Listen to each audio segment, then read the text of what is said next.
और मेरा तकरीर नहीं है, मैं आप लोगों के साथ वो बात करना चाहता हूँ, वो ये चीज़ मैं शेयर करना चाहता हूँ जो मेरा दिल से निकलता है। मैं कोई कुछ तैयारी करके नहीं आता हूँ। কাতারত বসবাসরত প্রবাসী বাংলাদেশীসকললৈ বিশ্ব মুসলিম উম্মা সুখ শান্তি ও সমৃদ্ধ কামনা করি পবিত্র ঈদে মিলাদুন্নবী উপলক্ষে আলোচনা কেরাত ও দোয়া মাহফিলের আয়োজন করাই।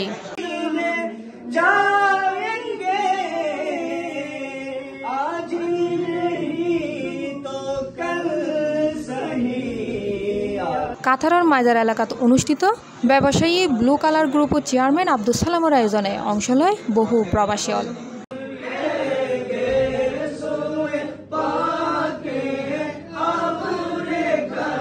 অনুষ্ঠানত প্রধান আলোচক হিসেবে উপস্থিত আছিল খলিফা পীরে তরিকত গাজী মিল্লাত সৈয়দ মোহাম্মদ হাশেমে মিয়া আশরাফি আল জিলানি কিসোসা শরীফ লন্ডনতুন আগত ব্যারিস্টার মনসুর আলম আশরাফি।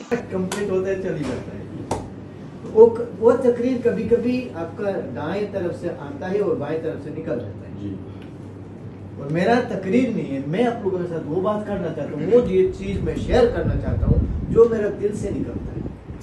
मैं कोई कुछ तैयारी करके नहीं आता हूँ, ये मेरा आदत है, ये मेरा पीर मुर्शिद का हुक्म है, कभी कुछ तैयारी करके मत जाओ। এই সময় উপস্থিত আছিল সিরাতুল মুস্তাকিম ফাউন্ডেশনের কাতার কেন্দ্রীয় পরিষদের সভাপতি মোহাম্মদ এরশাদুল আলম, সিনিয়র সহসভাপতি মোহাম্মদ ওসমান গনি আশরাফি, সাংগঠনিক সম্পাদক মোহাম্মদ নাইমুদ্দিন নাহিদ।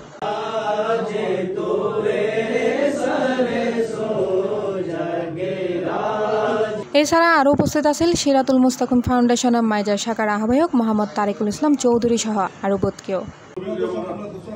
বক্তা তারার আলোচনাত বিশ্বনবী সর্বশ্রেষ্ঠ মানব হজরত মোহাম্মদ সাল্লাল্লাহু আলাইহি ইসলামৰ জীবনী তুলি ধরে তার দেহানপথ অনুসরণ করলে পৃথিবীত কেঙ্গরি শান্তি প্রতিষ্ঠিত হব ইয়েন আলোকপাত করা হয়। অনুষ্ঠান শেষে বিশ্ববাসীর শান্তি কামনায় বিশেষ মোনাজাত করা হয়।